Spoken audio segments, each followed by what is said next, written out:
आपका Bharat news 360 TV में। मैं हूं आपके साथ अनन्या ठाकुर।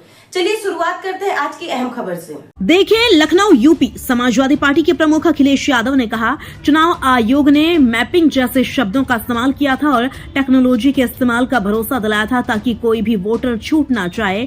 उपचुनाव में हमने देखा कि कैसे वोट लूटे गए। अब वोटर लिस्ट को रिवाइज किया जा रहा है और बड़ी साजिशें सामने आ रही हैं।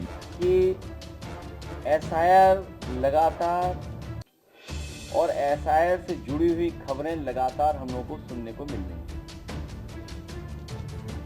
एसआईआर का जो मूल मकसद था और जो हम लोगों ने पहले दिन जब अनाउंस हुआ है एसआईआर, तो जो प्रेस कॉन्फ्रेंस की गई, वो यही कहा गया था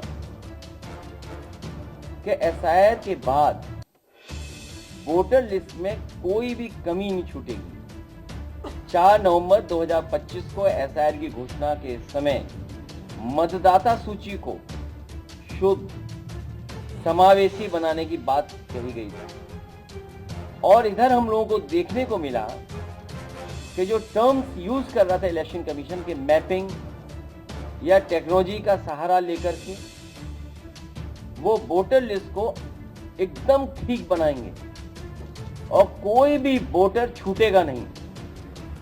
लेकिन देखने को मिल रहा है, मैं एक ओवरऑल केवल एक कॉन्स्टिट्यूंसी का बताना चाहता हूं, ओवरऑल एक कॉन्स्टिट्यूंसी का केवल। अगर एक कॉन्स्टिट्यूंसी में ये चीजें देखने को मिल रही हैं तो सोचिए पूरे प्रदेश में, और जिस तरह की तैयारी है इनकी अधिकारियों के माध्यम से, क्योंकि सरकार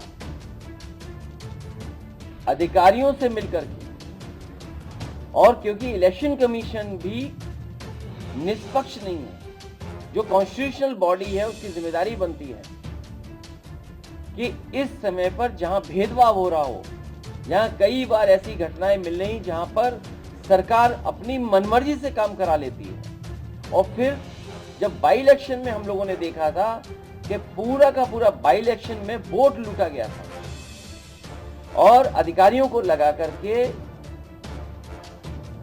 पूरा का पूरा बूथ लूटा गया। सीसीटीवी के फुटेजेस हैं, लेकिन इलेक्शन कमीशन ने उसके बाद यह फैसला लिया कि कोई भी सीसीटीवी फुटेज किसी भी पॉलिटिकल पार्टी को नहीं दी जाएगी। वो इसीलिए क्योंकि बाई इलेक्शन में पुलिस ने अपने कपड़े बदल करके बूथों पर जाकर के वोट डाला था, जो बाई इलेक्शन उत्तर प्रदेश में हुआ था। अब वोटर लिस्ट ठीक करने का एसआईआर चल रहा है, जो रिवीजन चल रहा है, इस रिवीजन के माध्यम से भी बहुत सारे घोटाले, साजिश, षड्यंत्र और विपक्ष को कमजोर करने के लिए बहुत सी तैयारी सरकार कर रही है। सरकार मतलब बीजेपी। समय बढ़ाना इसका मतलब पूरी तैयारी नहीं थी, फिर समय बढ़ाना इसका मतलब बिल्कुल तैयार नहीं थे। आखिर कौन सी टेक्नोलॉजी इस्तेमाल करें, कौन टेक्निकल लोग हैं जो उनका साथ दे रहे हैं इलेक्शन कमीशन का।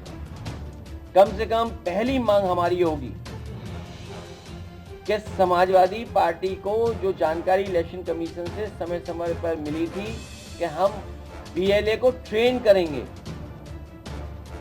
बीएलए की जो ट्रेनिंग कराई थी वो हम और आप सब लोग जानते हैं, बीएलओ की जान चली गई। न जाने कितने बीएलओ की जान गई और जान जाने में मदद किसी ने नहीं की। तो हमारी मांग है कि समाजवादी पार्टी के हम अपनी टेक्निकल टीम को इलेक्शन कमीशन से कहेंगे कि उन्हें भी समझाइए कि आखिरकार ये क्या हो रहा है।